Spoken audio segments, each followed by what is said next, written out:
जहाँ पर सब लोग अंजलि का साथ छोड़कर चले गए हैं, वहीं पर वेद और आरती भी अंजलि का साथ नहीं देंगे। एपिसोड बेहद इंटरेस्टिंग होने वाला है। आप इसकी फुल अपडेट जानने के लिए चैनल को सब्सक्राइब जरूर कर लें, वीडियो को लाइक शेयर कमेंट करें एंड प्लीज हाइप का बटन जरूर दबा दें। तो चलिए फटाफट से स्टार्टिंग करते हैं। जैसे कि आपने कल देखा, गिन्नी अंजलि के पास जाती है और उससे माफी मांगती है। कहती है अंजलि किसी को मत बताना कि मैं जहाँ पर आई थी, ये कहकर वो वहाँ से चले जाती है।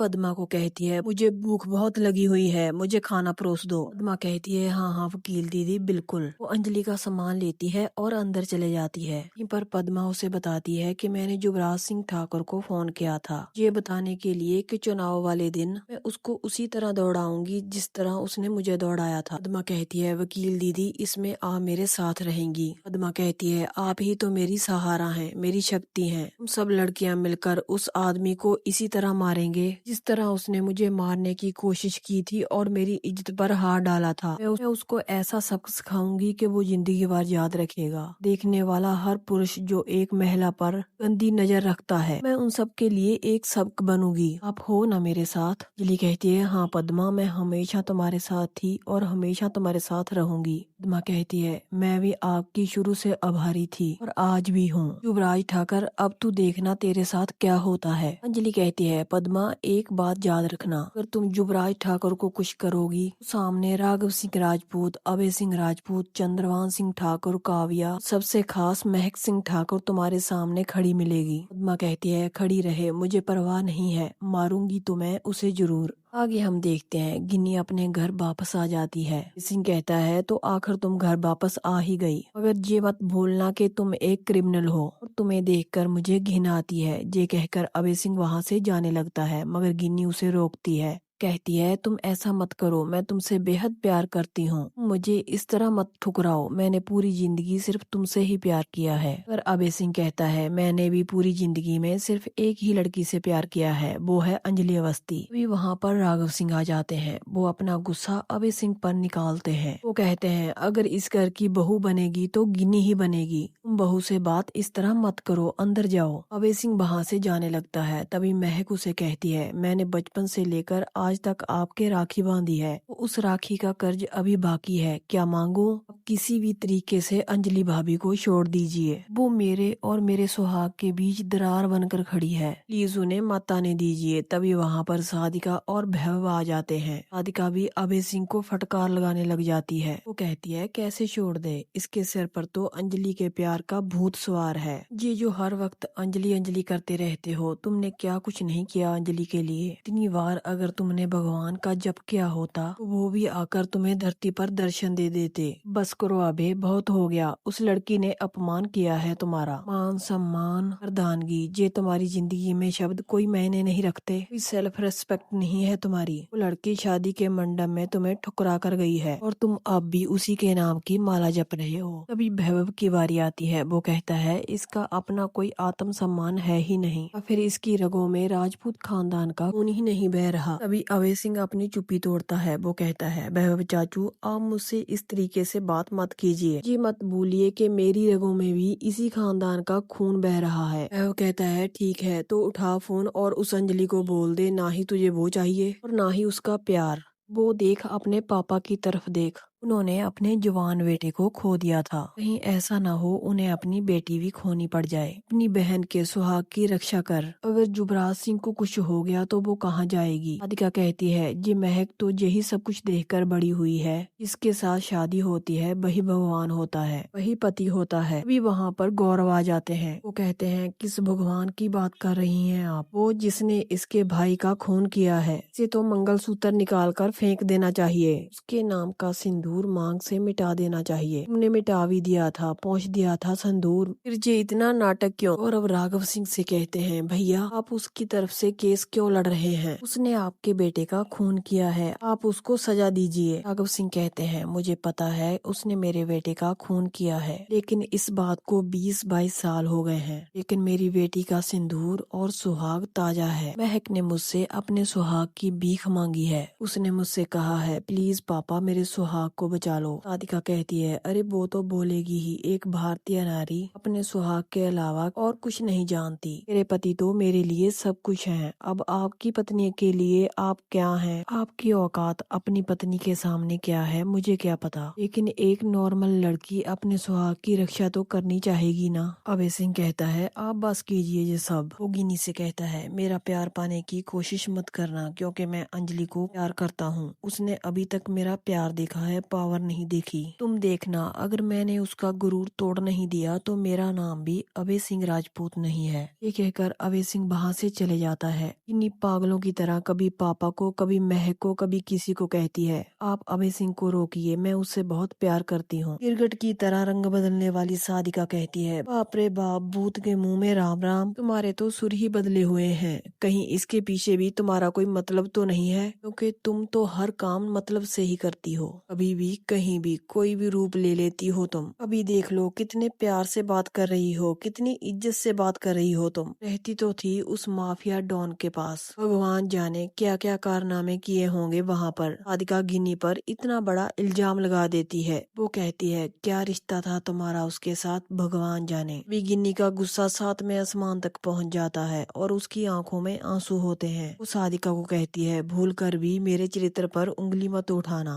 मैं जिंदा ही हूँ सिर्फ अभय के लिए। ये कहकर गिन्नी ऊपर जाने लगती है और जाते जाते कहती है, साधिका चाची, ये मत भूलना कि आप मेरे घर में ही रह रही हो, ऐसा कुछ मत करना कि घर से ही निकाल दूं। ये कहकर गिन्नी वहाँ से चले जाती है। साधिका कहती है, देखा आपने किस तरीके से बात की मुझसे। तभी भैरव कहता है, खबर मिली है कि वो बस्ती गई थी अंजलि के पास। तभी राघव सिंह कहते हैं, ये क्या बोल रहे हो तुम। राधिका कहती है, दोनों बहनों में क्या सलाह मशवरा हुआ होगा, भगवान जाने। अंजलि का दिमाग तो शातिर है, पेचीदा है, एकदम जलेबी की तरह। भगवान जाने उसने अपनी बड़ी बहन का ब्रेन वॉश करके समझा बुझा कर यहाँ पर भेजा है। आखिर है तो एडवोकेट ना वो। राधिका राघव सिंह से कहती है, एडवोकेट तो आप भी हो, अगर सिर्फ कोर्ट में, लेकिन वो हर जगह एडवोकेट है। शैतान है वो एक नंबर की। गौरव कहते हैं, वाह अंजलि शैतान बन गई, और तुम क्या हो, तुमने तो आग लगाने में मास्टर्स की है। ठीक है, तो जितनी आग लगती है लगाओ, बात याद रखना, तुम भी एक दिन उसी आग में जलकर राख हो जाओगी। वह कहता है, आप ठीक से बात करिए गौरव भैया। अगर गौरव उसे भी चुप रहने के लिए कहता है। गौरव कहता है, भैया आप भी अंजलि से लड़ना बंद कीजिए और महक को समझाइए। अगर आपसे अमन की आत्मा पूछेगी कि पापा आप ये क्या कर रहे हो, तो क्या जवाब दोगे। बहुत हो चुका भैया, ये अन्याय कर रहे हैं आप। राघव सिंह कहते हैं, मैं कोई अन्याय नहीं कर रहा, मैं तो सिर्फ महक के सुहाग को बचा रहा हूँ। गौरव कहते हैं, तो अंजलि भी अपने सुहाग के लिए लड़ रही है, जीत हमेशा सच्चाई की होती है। ये कहकर गौरव वहाँ से चले जाते हैं। राघव सिंह महक से कहते हैं, तुम चिंता मत करो, जब तक मैं हूँ तुम्हारे सुहाग को कुछ नहीं होने दूंगा। तभी महक अंजलि को फोन लगाती है और कहती है, मेरे पति के तरफ आंख उठाकर भी मत देखना, नहीं तो अंजाम बहुत बुरा होगा। मैं अपने पति, सास, ससुर, ननद के साथ एक सुखी जीवन व्यतीत करना चाहती हूँ। आप मुझ पर दया कीजिए, रहम कीजिए। अब खुद तो कभी सुखी नहीं रह पाई, आपसे मेरा सुख भी सहन नहीं हो पा रहा। पनौती हैं आप एक नंबर की, जब से पैदा हुई हैं तब से दुखी हैं, मेरी खुशी आपसे देखी नहीं जा रही है।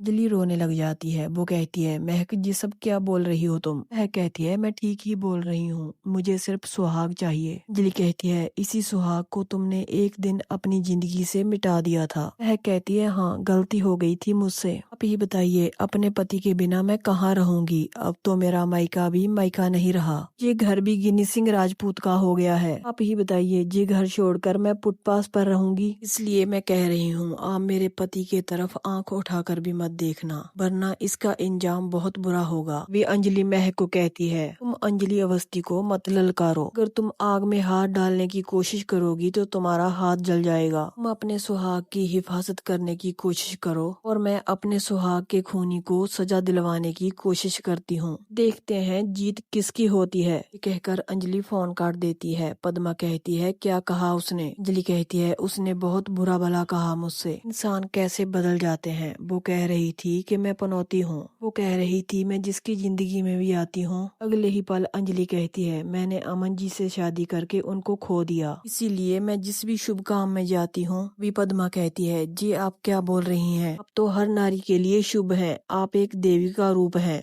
पद्मा अंजलि के आंसू पोंछती है और कहती है मत रोइए आप। आगे हम देखते हैं वेद को उसकी बहन सोनल का फोन आता है। वेद कहता है मुझे तुमसे कोई बात नहीं करनी है, मगर सोनल कहती है फोन मत काटना, कोई आपसे बात करना चाहता है। वेद कहता है मुझे किसी से भी कोई बात नहीं करनी है। सोनल कहती है आपको करनी पड़ेगी, बेवकूफी मत कीजिए। सोनल कहती है क्या भैया, महल जैसा घर, इतना पैसा छोड़कर आप वहाँ पर क्या बस्ती में पड़े हो? आपकी रगों में भी तो राजवंशी खानदान का खून बह रहा है, आप इतने बेवकूफ कैसे बन गए? अभी वेद सोनल से कहता है कि तमीज से बात कर, तू बोलना क्या चाहती है? सोनल कहती है मैं यही बोलना चाहती हूँ कि आप आरती को लेकर जिंदगी के मजे कीजिए। क्या आप अपना सब कुछ छोड़कर बस्ती में सड़ रहे हैं? भैया अंजलि अवस्थी के पास जो जो भी गया है उसने सब कुछ अपना गवा लिया है, आप भी कुछ नहीं कर पाएंगे। आप देखो ना, उसके ससुर भी उसके अगेंस्ट हो गए हैं, उनके परिवार का कोई भी उन्हें सपोर्ट नहीं करता। समझ रहे हैं ना भैया मैं आपको क्या समझाना चाहती हूँ? आप अपना टाइम वेस्ट मत कीजिए, फिलहाल आप बात कीजिए। सोनल महक को फोन दे देती है। महक वेद को कहती है आज मेरे पास क्या नहीं है, प्यार, पैसा, प्रॉपर्टी सब कुछ है मेरे पास, और तुम्हारे पास क्या है वेद?